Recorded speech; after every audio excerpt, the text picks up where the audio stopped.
এবং এখানে আরো ওলামায়ে কেরাম তাশরীফ আনবেন। আল্লাহ পাক রব্বুল আলামিন যাতে করে আমাদেরকে সুস্থ রেখে প্রত্যেকটা ওলামায়ে কেরামের কথাগুলো শুনে আমল করার তৌফিক যেন দেয় আল্লাহ পাক রব্বুল আলামিন, সেই জন্য সকলে বলে একবার আমিন। আল্লাহ পাক রব্বুল আলামিন আমাদেরকে দিক নির্দেশনা দেওয়ার জন্য, আমাদেরকে কোন পথে চলা দরকার, কোন পথে দরকার নেই, কোনটা আমাদের জন্য মঙ্গল, কোনটা আমাদের জন্য উত্তম, কোনটা আমাদের জন্য খারাপ, এই আমাদের জীবনটা পরিচালনা করার জন্য, রাষ্ট্র পরিচালনা করার জন্য, সমাজ পরিচালনা করার জন্য আল্লাহ পাক রব্বুল আলামিন একটি কোরআন বা একটি কিতাব দুনিয়ার জমিনে নবী করিম সাল্লাল্লাহু আলাইহি সাল্লামের মাধ্যমে দুনিয়ার জমিনে পাঠিয়েছেন। পবিত্র আল কোরআন এমন একটা কোরআন, এমন একটা বাণী, যে মানুষ এই কোরআনের সাথে লাগে, যে মানুষ এই কোরআনকে মহব্বত করে, স্বয়ং আল্লাহ পাক রব্বুল আলামিন পর্যন্ত তাকে মহব্বত করতে শুরু করে। এখন আল্লাহ পাক রব্বুল আলামিন কোরআনে অনেকগুলো বিষয় দিয়ে কোরআনকে সাজিয়েছেন। তার মধ্যে একটা হচ্ছে হালাল এবং হারাম, কোনটা আমাদের জন্য হালাল, কোনটা আমরা করতে পারবো, কোনটা পারবো না, এই জিনিসটা দিয়ে আল্লাহ কোরআন সাজিয়েছে। তাহলে এবার খেয়াল করুন, আল্লাহ পাক রব্বুল আলামিন কোরআনুল কারীমে ইরশাদ করতেছেন, ইন্নাস সালাতা তানহা আনিল ফাহশাই ওয়াল মুনকার। এভাবে নামাজ সম্পর্কে কোরআনুল কারীমে আর অসংখ্য আয়াত আছে, অগণিত আয়াত আছে। প্রত্যেকটা জায়গায় কোথাও বলেছেন নামাজ আদায় করো, কোথাও বলেছেন নামাজ কায়েম করো, কোথায় সমাজ আনো। তো আপনি একবার চিন্তা করুন, আপনি কিন্তু মুসলমানের সন্তান, মুসলমান হিসেবে দুনিয়ার জমিনে বসবাস করতেছেন। মাও মুসলমান, পিতাও মুসলমান, দাদাও মুসলমান, 14 গোষ্ঠী মুসলমান, কিন্তু আপনি যে মুসলমান তার একটা প্রমাণ দিতে পারবেন না। কিভাবে দিতে পারবেন না? কারণ আমাদের মুসলমান, রাসূল করিম সাল্লাল্লাহু আলাইহি সাল্লাম বলেছেন যে মুসলমান আর কাফেরদের মধ্যে ব্যবধান একটাই, নামাজ। তাহলে আপনি যদি নামাজ না পড়েন, তাহলে আপনার আর কাফেরদের মধ্যে ব্যবধান কোথায় গেল? অর্থাৎ আপনি আর মুসলমানের কাতারে দাঁড়ানোর মতো সেই ব্যবস্থা আপনি রাখেন নাই। আমরা এখন এমন পরিস্থিতিতে চলে গেছি, কোরআন আমাকে একটা হুকুম দেয়, আমি চলি অন্য পথে। কোরআনের হুকুম ব্যতীত রেখে আমরা অন্য পথটা ধরি, যেটা আমাদের কাছে আরামদায়ক লাগে। অথচ রাসূল স্পষ্ট বাণী দিয়েছেন যে দুনিয়া হচ্ছে মুমিনদের জন্য কায়েদখানা, কারাগার, আর কাফেরদের জন্য বেহেশত বা উদ্যান। আমরা যদি কোরআন মানতে হয়, কোরআন মোতাবেক চলতে হয়, এই দুনিয়া হচ্ছে আমাদের জন্য একটা কারাগারের মতো। একটা মানুষ যখন কারাগারে বন্দী হয়, তখন তার সর্ব কাজ বন্ধ থাকে, একমাত্র একটা কাজ, একটা দরজা খোলা থাকে, সেটা হচ্ছে আল্লাহর রহমতের দরজা। আর আল্লাহ যে আদেশগুলো আমাদেরকে কোরআনের মধ্যে করেছেন, সেই কাজগুলো আমাদের জন্য বাকি থাকে। সেই কাজগুলো করার মতো আমাদের কাছে ক্ষমতা থাকে, বা সময় থাকে, শক্তি থাকে। বাকি দুনিয়ার সমস্ত কাজ আমাদের জন্য নিষিদ্ধ হয়ে যায়, কারণ আমরা কারাগারে থাকি। এই দুনিয়াটাও আমাদের জন্য এরকম। আল্লাহ পরীক্ষা করতে চাচ্ছেন। আল্লাহ বান্দাকে পরীক্ষার জন্য দুনিয়াতে পাঠিয়েছেন, এই জন্য যে বান্দাকে আমাকে ভুলে যায় না, মনে রাখে। তাহলে দেখুন, আজকে আল্লাহ আমাদেরকে আদেশ করেছেন যে তোমরা গান বাজনা থেকে বিরত থাকো, তোমরা পর্দার মধ্যে আবদ্ধ থাকো। নারীকে আল্লাহ বলেছেন পর্দার মধ্যে আবদ্ধ থাকো, অথচ আমরা নারী জাতি কি করি? উলঙ্গ অবস্থায় রাস্তায় বের হয়ে যায়, নিজের সতীত্বকে নষ্ট করার জন্য রাস্তায় বের হই। রাস্তায় আজকে নামলে দেখা যায় যে নারীরা এমন পর্যায়ে চলে, মনে হয় তাদের কোনো ক্যাপাসিটি নাই, তাদের কোনো পর্দার কোনো বিধান তাদের উপর নাজিল হয় নাই। পর্দার বিধান নাজিল হয়েছে কাফের মুশরিকদের উপর, মুসলমানদের উপর কোনো পর্দার বিধান নাজিল হয় নাই। আমরা নামে মুসলমান, কাজে না। প্রত্যেক জুমায় হাজির থাকি, কিন্তু 5 ওয়াক্ত নামাজে হাজির নেই। মসজিদে এসে ইমাম মুয়াজ্জিনের দোষ খুঁজে, মাদ্রাসায় গিয়ে হুজুরের দোষ খুঁজে, হুজুর মাদ্রাসা চালাইতে পারে না, অথচ নিজের ঘরের বিবি যে রাস্তায় উলঙ্গ হাঁটে, এটার খবর নেই। এমন একটা সমাজে আমরা বসবাস করি, এমন একটা পরিস্থিতির মধ্যে আছি। অথচ দেখেন আজকের সমাজের যুবক যারা আছে, বিশেষ করে তারা গান বাজনা নিয়ে অত্যন্ত মেতে আছে। মনে হয় এমন একটা শান্তির কাজ, এটার ব্যতীত পৃথিবীর জমিনে আর শান্তি পাওয়া যায় না। ছোট বলেন, বড় বলেন, এই গান ব্যতীত তো কোনো শান্তিই নাই। আপনি ব্যবসা বাণিজ্যের দোকানে দেখেন, সিনেমা হল তো আছে, এরপরে গাড়ি চালাবে, তখনও গানের অভাব নাই। এমন একটা মধুর মানে গান, অথচ ইন্টারনেটে ঢুকলে গজলও পাওয়া যায়, কোরআন তেলাওয়াতও পাওয়া যায়, ওইগুলো কেউ চালায় না, সবাই গান নিয়ে ব্যস্ত থাকে। আর কিভাবে চায় আমার বোনটাকে, আমার বিবিটাকে, আমার মাটাকে সমাজে আরো বেশি মডার্ন হিসেবে দেখাতে চায়, এটা নিয়ে সবাই প্রতিযোগিতায় থাকে যে কার চেয়ে কত বেশি সুন্দর করতে পারবো, আমি আমার বোনকে, আমার মাকে কত বেশি রাস্তায় নামিয়ে উলঙ্গ বেহায়াপনার দিকে ঠেলে দিতে পারবো। অথচ একটা জিনিস খেয়াল করেন, একটা মানুষের, একটা পুরুষের, প্রত্যেকটা মানুষের, পৃথিবীর জমিনে নারী পুরুষ সকলেরই ক্ষুধা, অর্থাৎ পেটের ক্ষুধা বা যৌন খিদা। আমাদের ক্ষুধা হচ্ছে দুই প্রকার, একটা হচ্ছে পেটের খিদা, একটা হচ্ছে যৌন খিদা। তাহলে এবার চিন্তা করুন, একটি কথা বলি, একটা মানুষ অত্যন্ত ক্ষুধার্ত, মনে করেন 2-4 দিন না খেয়ে আছে, এমন অবস্থায় যদি তার সামনে খাবার আছে কিন্তু মালিক নাই, সে কি খাবারটা খাবে না রেখে দিবে? কথা বলেন, সে কি খাবারটা খাবে না রেখে দিবে? তাহলে এবার চিন্তা করুন, যৌন খিদাটা আমরা অনেক বছর ধরে রাখি, 15 বছর, 17 বছর, 18 বছর, কেউ 25 বছর, 30 বছর রাখে। তাহলে ওই সময় যদি একটা উলঙ্গ বেহায়াপনা নারী যদি সামনে আসে, তাহলে আমরা কি তাকে রাখবো না খাবো? এটা তো আমাদের যৌন খিদা, এটা তো আমাদের যৌন খিদা, আমাদের পেটের খিদা যেরকম যৌন খিদাটাও এরকম। তাহলে দোষটা প্রথমত কার ছিল? ওই নারীর ছিল। ওই নারীর সেফটি দরকার ছিল, ওই নারীর ঘরে যারা ছিল পুরুষ তাদের দরকার ছিল না আমার এই বোনটাকে আমি ঘরের মধ্যে রাখি যাতে বাহিরের কারণ নজর না লাগে। একটা 2 টাকার চকলেট এখন বর্তমানে দেখা যায় প্যাকেটের মধ্যে থাকে, যখন ওই 2 টাকার চকলেটটাকে আপনি খুলে বিক্রি করবেন, যে কোনো কেউ নেবেন, একটা ছোট বাচ্চাও নেবেন, বলবে এটা নষ্ট, এটা খারাপ একটা সামান, এটা আমরা খাবো না। কিন্তু যখন প্যাকেটটা দিবেন তখন সবাই নেবে। এবার চিন্তা করুন, নারী তো যারা শুনছেন মা বোন, কথাগুলো খেয়াল করুন, আপনি যখন রাস্তায় বের হন, আপনার শরীরের পোশাক, শরীরের সৌন্দর্য যখন সমাজকে দেখানোর জন্য বের হন, তখন আপনি একটা জিনিস খেয়াল করবেন, ওই 2 টাকার চকলেট যেরকম খোলা অবস্থায় কোনো সন্তান, কোনো শিশু বাচ্চাও নিবে না, তদ্রুপ আপনাকে সবাই দেখে হাত তালি মারলেও সেটা পর্যায়ে যাবে। আপনাকে দেখে সবাই রাস্তায় হাততালি মারলেও শেষ পর্যায়ে জিরো, শেষে আপনি কার কাছে মূল্য পাবেন না, দাম পাবেন না। হয়তো হ্যাঁ বিয়ে হবে, কিন্তু ভালো একটা পরিবারে যাবেন না, যাবেন একটা নষ্ট পরিবারে, নিজেও নষ্ট পরিবারে যাবেন, আর একটা নষ্ট পরিবারে। তাই আমার সমাজ কিরকম এটা আমার দেখার প্রয়োজন নাই, আমার আখিরাতটা, আমার কবরটা কিরকম হবে এটাই আমার দেখার বিষয়। আজকে তো এটাও আমাদের মধ্যে নেই। কবর কি জিনিস আমরা ভুলেই গেছি, হাসর কি জিনিস এটা আমরা ভুলেই গেছি, নামাজ কি জিনিস ভুলেই গেছি, পর্দা কি জিনিস একদম ভুলে গেছি।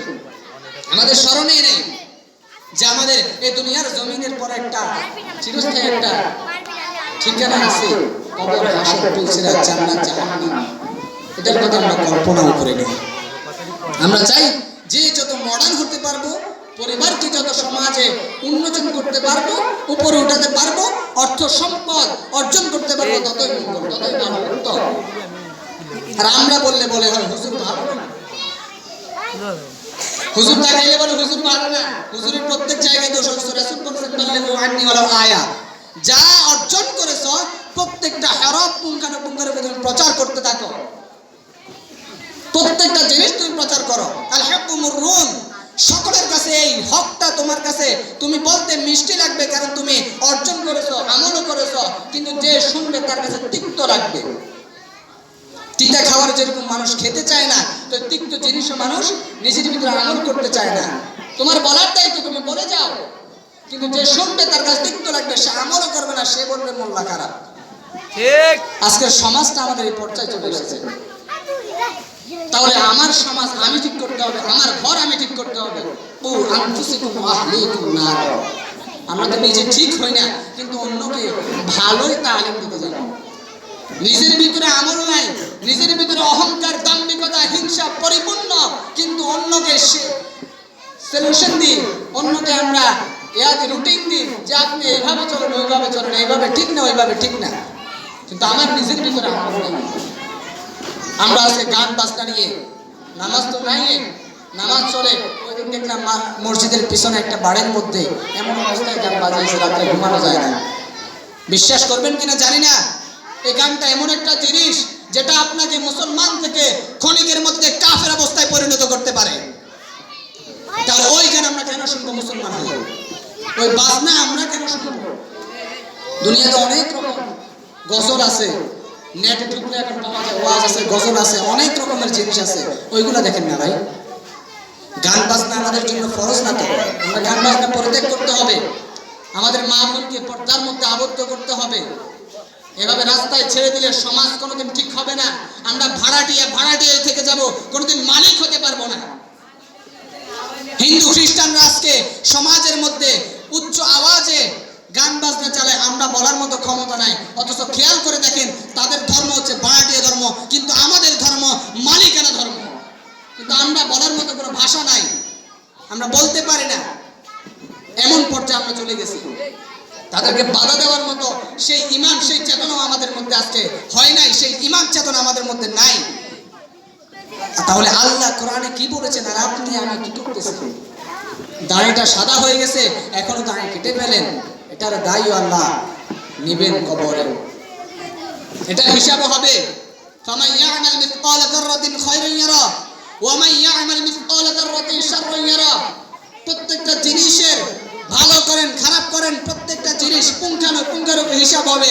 1 ইঞ্চিও একটা ফোঁটাও সরিষার দানা সমানও আমল এবং কি বদ আমল আল্লাহ বাদ দিবেন না, প্রত্যেকটা জিনিসের হিসাব পরিপূর্ণ হবে।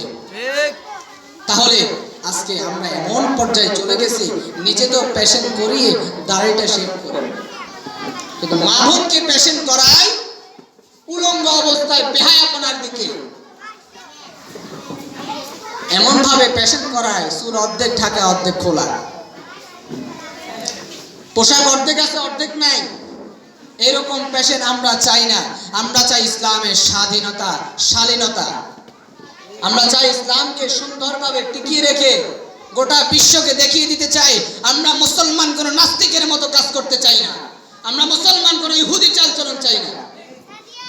তাহলে আজকে আমাদের সমাজটাকে আমরা যদি ঠিক করতে হয়, সর্বপ্রথম আমাদেরকে কোরআনকে আঁকড়ে ধরতে হবে। কোরআনকে আঁকড়ে ধরতে হলে আমাদেরকে কি করতে হবে? আলেমের কাছে যেতে হবে। কারণ আল্লাহ কোরআনে স্পষ্টভাবে বলেছেন, ইন্নামা ইয়াখশাল্লাহু মিন ইবাদিহিল উলামা। নিশ্চয় আসমানের নিচে জমিনের উপরে একমাত্র যদি ভয় করে নেওয়ার আল্লাহকে কেউ থাকে, তারা হচ্ছে হক্কানে আলেম উলামা। তাহলে আমরা যদি ইসলামকে সঠিকভাবে বুঝতে হয়, যেতে হবে আলেমের কাছে। যদি আলেমের কাছে যেতে পারে, হক্কানে আলেমের কাছে, তাহলে মনে করেন এই সমাজটা 1400 বছর আগের সমাজ হয়ে যাবে। 1400 বছর আগের ইসলাম আমরা আবার ফিরে পাবো এই সমাজে। কোরআন ধরেন না ভাই, নামাজটা ছেড়ে দিয়েন না। আল্লাহ নামাজের সম্পর্কে কোরআনে 83 বার বলেছে, শেষে আবার এটাও বলেছে ফাওয়াইলুল লিল মুসাল্লিন। যে লোক দেখানো ইবাদত কিছু আছে, তাহাজ্জুদ পড়ে, ইশরাক পড়ে, চাশত পড়ে, আওয়াবিনও পড়ে, 5 ওয়াক্ত সালাত তো পড়ে, নফল ইবাদত আছে, জিকির আজকার সবই আছে, তারপরেও তারা জাহান্নামী। তারপরেও তারা কই জাহান্নামী। তার কারণ তাদের ইবাদতটা মাবুদের জন্য হয় নাই, তাদের ইবাদতটা হয়েছে লোক দেখানো ইবাদত। তবে ইবাদত করতেও সঠিকভাবে করবেন। যেমন রাসূল বলতেছেন, আউয়ালু মা ইউহাসাবু বিহিল আবদু ইয়াওমাল কিয়ামাতিস সালাহ। কিয়ামতের দিন সর্বপ্রথম আপনার থেকে হিসাব নেবে নামাজের। তখন যদি আপনি বলেন যে মাবুদ, আমি তো 5 ওয়াক্ত নামাজ তো পড়েছি, তাহাজ্জুদ পড়েছি, ইশরাকও পড়েছি, চাশত পড়েছি, আল্লাহ বলবে পড়ছস ভালো কথা, কিন্তু তোর ঘরে যে মেয়েটা ছিল, ওই মেয়ে যে বেশ্যার মতো রাস্তায় চলাফেরা করেছে, উলঙ্গ অবস্থায় রাস্তায় চলাফেরা করেছে, এটা তুই হিসাব দিবি।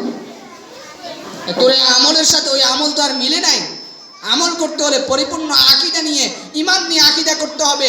আমাদের ঈমানের জজবা এতটুকু হতে হবে যে ঈমান হলে আমরা একটা নারীকে রাস্তায় যদি উলঙ্গ অবস্থায় দেখি, জুতা পিটা করে ঘরের মধ্যে আবার প্রবেশ করাতে হবে। এইরকম ঈমান নিয়ে আমাদেরকে সমাজে চলতে হবে। কোন বেশ্যা বেহায়া নারীকে আমরা সমাজে এলাও করব না, রাস্তাঘাটে, মার্কেটে, শপিং মলে এলাও করব না। তোমার স্বামী আছে, তুমি স্বামীকে পাঠাও শপিং করতে। তোমার স্বামী তোমার জন্য খারাপ কিছু আনবে না, ভালো কিছুই আনবে। কিন্তু তুমি বেশ্যার মতো চার রাত, ঈদের আগের দিন রাত্রে যাই মার্কেট করতে। তাহলে আপনি কতটুকু ইমানদার হলেন? আবার মসজিদে এসে প্রথম কাতারে নামাজ পড়েন। আপনার নিজের ঈমান ঠিক নাই, আবার ইমামের ভুল ধরেন, হ্যাঁ হুজুরও তো আজকে কেরাতে ভুল করছে, মুয়াজ্জিন সাহেব ঝাড়ু দেয় নাই, কাজরা রইছে। এই ভুল ধরার বেলা আপনার ইমান ঠিক থাকে, কিন্তু আপনার ঘরে যে নোংরা আছে ওই নোংরা ফেলতে গেলে আপনার ইমানের জজবা থাকে না। আমাদের ইমান অনেক দুর্বল হয়ে গেছে, মুসলমান অনেক দুর্বল হয়ে গেছে। এই ইমান নিয়ে আমরা দুনিয়াতে দূরের কথা বেশি দিন বাঁচতে পারবো না। কয়দিন যাবে? দুনিয়ার জমিনটা ছোট্ট ক্ষণিকের একটা হায়াত। একবার চিন্তা করুন মুসলমান, এই ছোট্ট হায়াতে আপনি যে বদ আমলগুলা করতেছেন, জিন্দিগির মধ্যে একটা আমলও নাই, কি জবাব দিবেন আল্লাহর কাছে? কবরে আযাব বড় ভয়ঙ্কর, এত ভয়ঙ্কর। ভাবছেন একবার চলে গেলে কি হবে? আমার 14 গোষ্ঠী তো গেছে, 14 পুরুষ তো গেছে, আমিও যাই, মাটির নিচেই তো। একবার গিয়ে দেখেন, বেশি যাওয়ার দরকার নাই। আপনি ঘরের ভিতরে একেবারে লাইট বন্ধ করে একেবারে অন্ধকারের মধ্যে দেখি 4-5টা দিন কাটানোর পরে আপনি এসে বলবেন যে হুজুর না ঠিক আছে, আমি কবরে গিয়ে থাকতে পারবো, আমার কোনো সমস্যা নাই। যদি পারেন তাহলে আপনি বদা আমল করেন, আপনাকে বাধা আমরা দেব না।